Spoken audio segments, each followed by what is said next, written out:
fine, please share. I'd love to read it, and if you don't want to do it live, you can always share afterwards. I come back and read all the comments, and I always learn a lot from all of your words of wisdom that you share. So today's moral of the story. Once upon a time, there were two brothers that lived on adjoining pieces of land in a rural farming community. As fate would have it, both of these brothers were farmers that had inherited a larger plot of land from their father and their father's father before them. And this land had been in the family for generations. But a minor spat and had led to the brothers not agreeing on something. Maybe it was something political or something like that. And what ended up starting out as a conflict in belief or differences in ideology, over time it turned into a major rift that ended up dividing the brothers completely.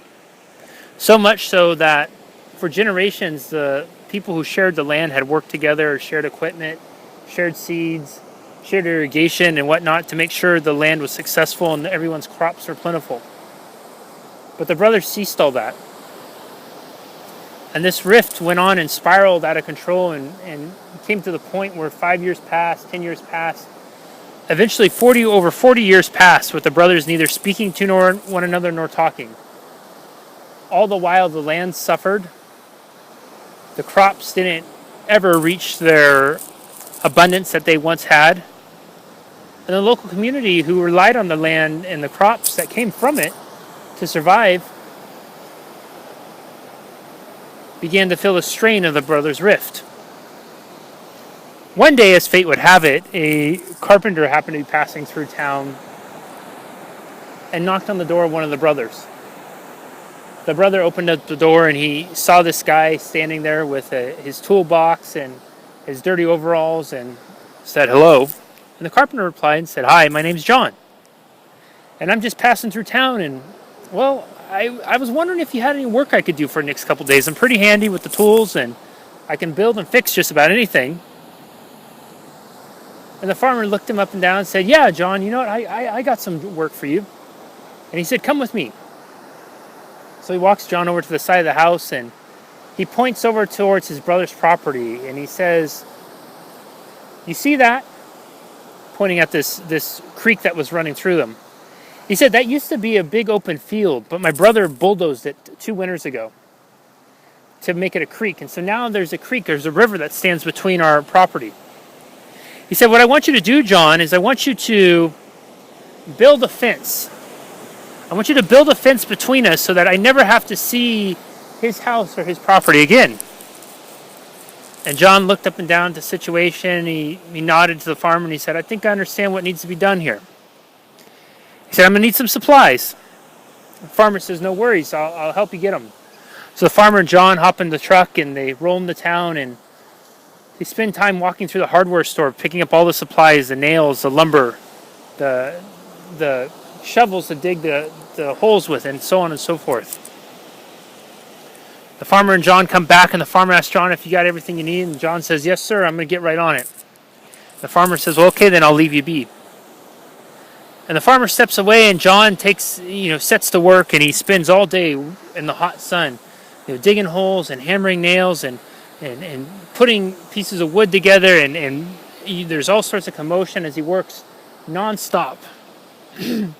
Finally, after the work's done, John comes and knocks on the farmer's door and he says, "Well, sir, I think I have everything done." And the farmer says, "Well, I'd like to see what you've accomplished." And John said, "Well, yes, sir, follow me." And John leads him around the house over to the place where the farmer had instructed him to build the fence. And the farmer stood, mouth ajar. Where what should have been a fence was now a bridge. A bridge that crossed over the creek that his other brother had built and connected the two parcels of land.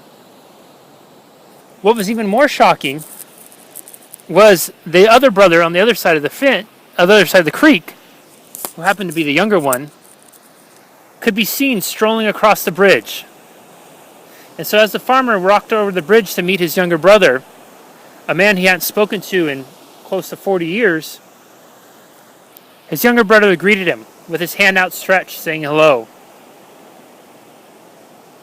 They spoke for a moment and turned to John, both of them complimenting the work, and John picked up his toolbox and started to walk away.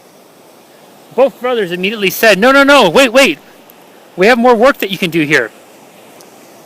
And John turned over his shoulder and said, Gentlemen, I believe my work here is done. The moral of the story is, what's your moral of the story? What are you taking away from this? Did you find value in this? What did you learn? What are you going to take away from this? And how are you going to use what you're taking away from this to hopefully improve your overall quality of life? I got a couple of minutes, so please feel free to share.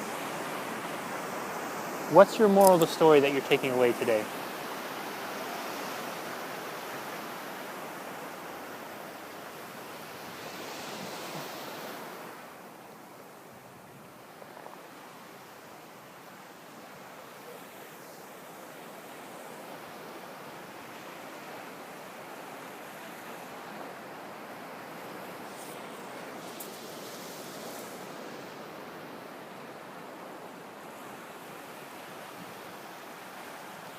Nobody wants to share.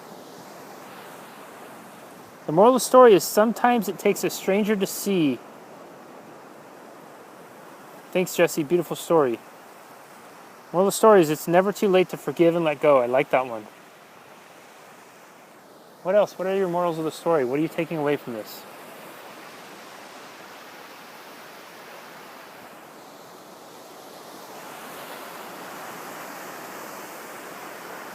The one that takes the first step is the strongest.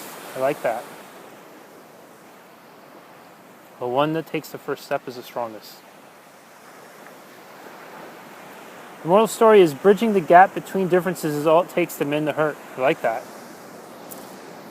You all have some great insights. I don't know why we're a little shy sometimes to share them. They're fantastic.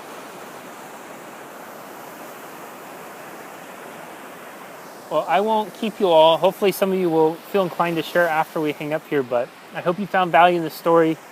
Thank you so much for being here today with me and taking the time to listen in, and I hope you enjoyed the